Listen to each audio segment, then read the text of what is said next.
Adik-adik yang kekasih, di saat ini kita akan merenungkan firman Tuhan, dan yang menjadi topik perenungan kita di saat ini adalah menjaga dan memelihara berkat dan hikmat supaya panjang umur. Menjaga, menurut pandangan umum, menjaga adalah menunggui atau mengawasi supaya selamat. Sedangkan berkat adalah kasih karunia Tuhan yang mendatangkan kebaikan dalam kehidupan manusia. Hikmat adalah kebijaksanaan atau kearifan. Sedangkan kebijaksanaan artinya kemampuan, kepandaian atau kepintaran dengan menggunakan akal budi. Melalui ayat-ayat firman Tuhan yang sudah kita baca pada perikop berkat dan hikmat, Tuhan memberi kita didikan, ajaran dan nasihat kepada kita tentang ketaatan hidup kepada Allah dalam berbagai perkara. Ayat-ayat tersebut antara lain menuturkan kepada kita perihal sebagai berikut. Pertama, memelihara perintahnya dalam hati. Sekitar 3000 tahun yang lalu, Salomo anak Daud sudah memberi kota didikan, ajaran dan nasihat bagi kita supaya menjaga dan memelihara perintahnya di dalam hati kita. Mari kita baca dan kita perhatikan firman Tuhan yang sudah kita baca barusan. Alkitab menyatakan kepada kita, "Hai anakku, janganlah engkau melupakan ajaranku, dan biarlah hatimu memelihara perintahku."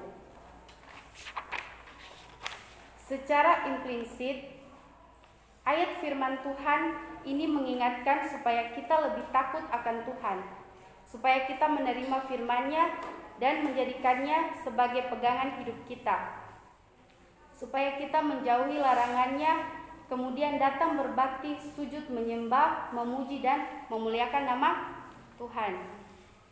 Kedua, kita akan panjang umur, lanjut usia dan sejahtera.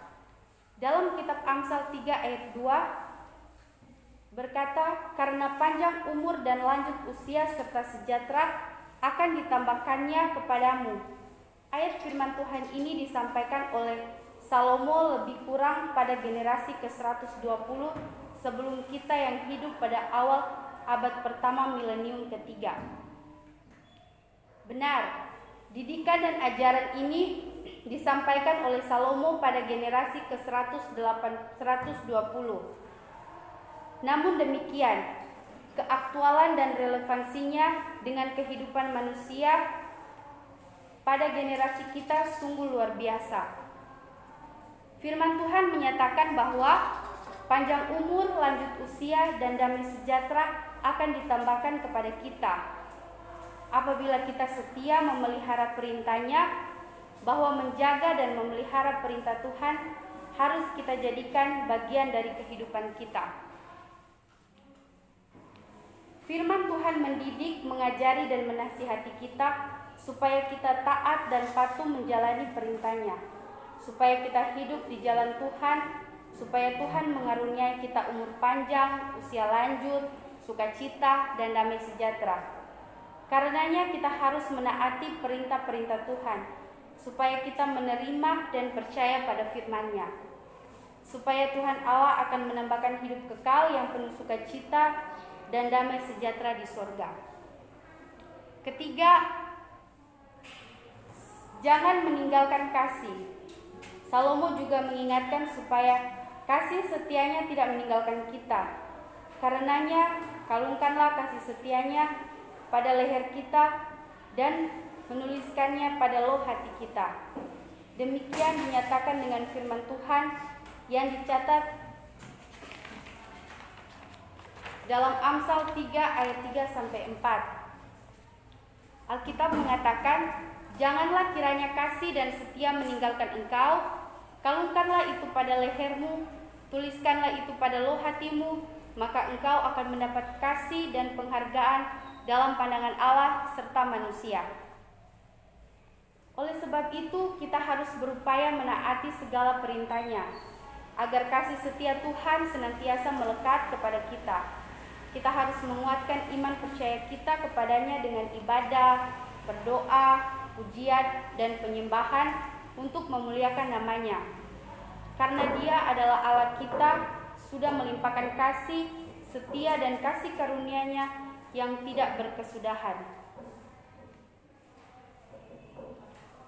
Firman Tuhan mengatakan kepada kita, kalungkanlah itu pada lehermu, tuliskanlah itu pada loh hatimu, maka engkau akan mendapat kasih dan penghargaan dalam pandangan Allah serta manusia.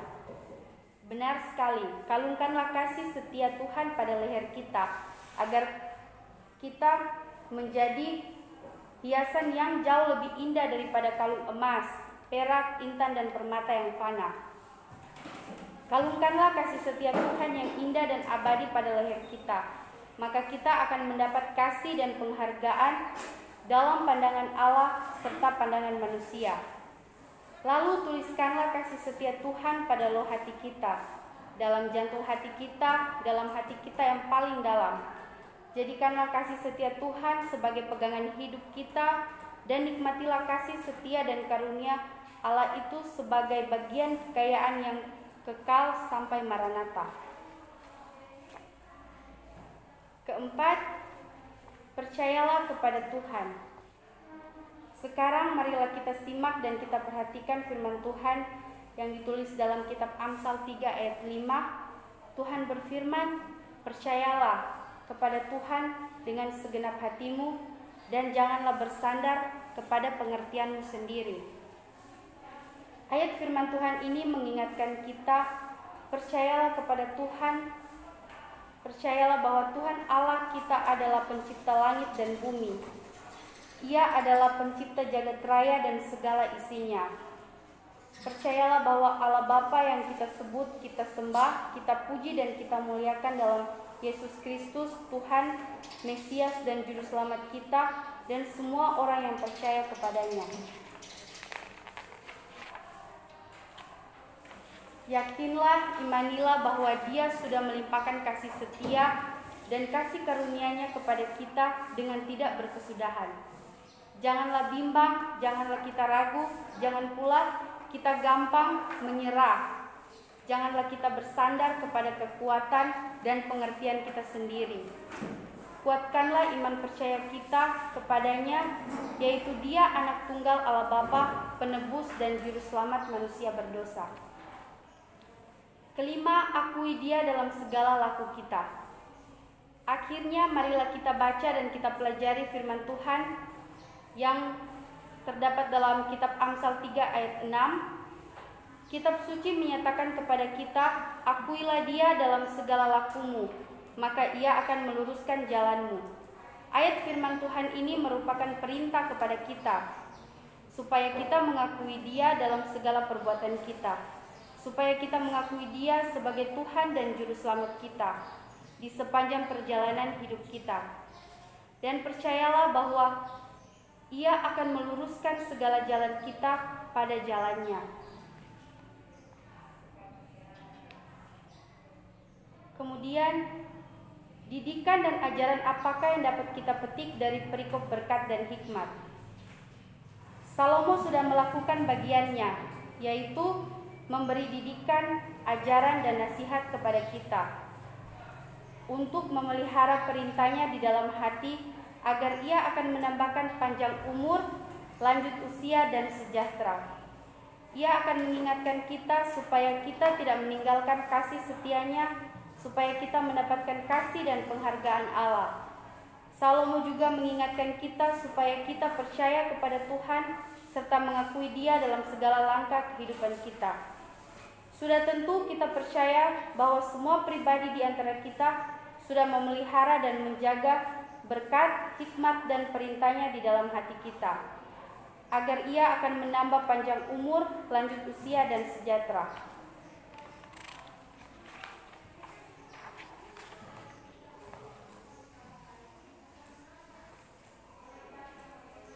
Nah, di sini ada Kak mau cerita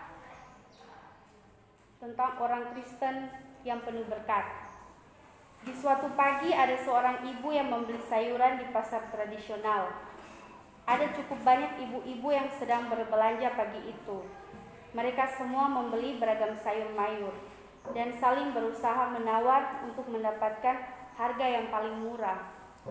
Bahkan perdebatan terjadi antara pedagang sayur dengan para pembelinya. Ketika sudah mulai sepi dari pembeli yang lain, seorang ibu bertanya kepada penjual sayur tersebut, "Berapa total dari belanjaan tersebut?" Si penjual lalu menjawab, 42.000 Bu. "Kalau mau menawar boleh, tapi jangan kebanyakan ya. Saya ini juga cari uang, cari nafkah, bukan hanya sekedar cari laba saja," kata penjual tersebut sambil menata ulang dagangan di meja jualannya. Si ibu pembeli ini mengeluarkan uang sebesar Rp50 saat ingin membayar. Si ibu pembeli ini berkata, "Tidak usah dikembalikan," dan penjual lalu tersenyum dan meninggalkan penjual tersebut. Dan penjual tersebut berkata, "Memang orang Kristen itu semuanya kaya ya." Di sini ada yang tahu tentang cerita Mahatma Gandhi? Tahu? Belum? Nah, cerita tentang Mahatma Gandhi ini berkisah semasa mengikuti perkuliahan di sebuah universitas di London. Di universitas tempat beliau menimba ilmu, ada seorang profesor yang entah bagaimana seperti kurang suka kepada beliau dan berusaha menjatuhkan beliau. Mungkin karena beliau dikenal bijaksana. Alkisah pada suatu hari, sewaktu jam makan siang, Mahatma Gandhi belakangan ini masuk ke kantin dan kantin sudah penuh. Dan satu-satunya kursi yang kosong hanya di sebelah profesor yang juga sedang makan.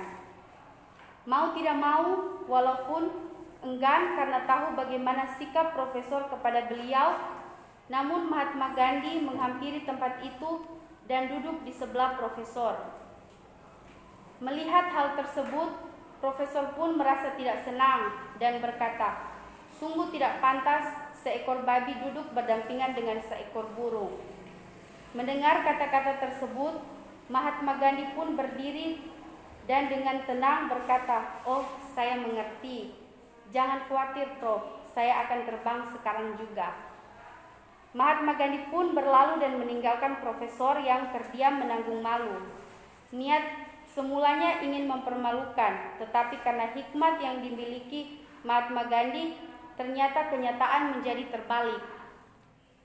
Kemudian pada suatu hari di dalam kelas, profesor sengaja memberikan pertanyaan kepada Mahatma Gandhi. "Seandainya dalam perjalanan kamu menemukan satu tas penuh berisi kebijaksanaan dan satu tas lagi penuh berisi uang, tas yang mana akan kamu ambil?" Mahatma Gandhi pun menjawab, "Saya akan mengambil uang." Mendengar itu dengan sinis dan seolah mengejek, profesor mengatakan, "Jika itu, aku akan memilih kebijaksanaan." Dengan santai Mahatma Gandhi berkata, "Seseorang akan mengambil apa yang tidak dia punya." Dan profesor pun kembali menanggung malu oleh karena hikmat yang dimiliki Mahatma Gandhi. Banyak orang yang pintar secara ilmu, tetapi belum tentu memiliki hikmat. Hendaknya di dalam menjalani kehidupan kita juga memiliki hikmat yang sesuai dengan kehendak Tuhan. Berbahagialah kita yang setia memelihara dan menjaga berkat hikmat-Nya, perintah-Nya di dalam hati kita, agar Ia akan menambahkan panjang umur, lanjut usia, dan sejahtera, karena Dia sudah melimpahkan kepada kita kasih setia dan kasih karunia-Nya yang tidak berkesudahan. Amin.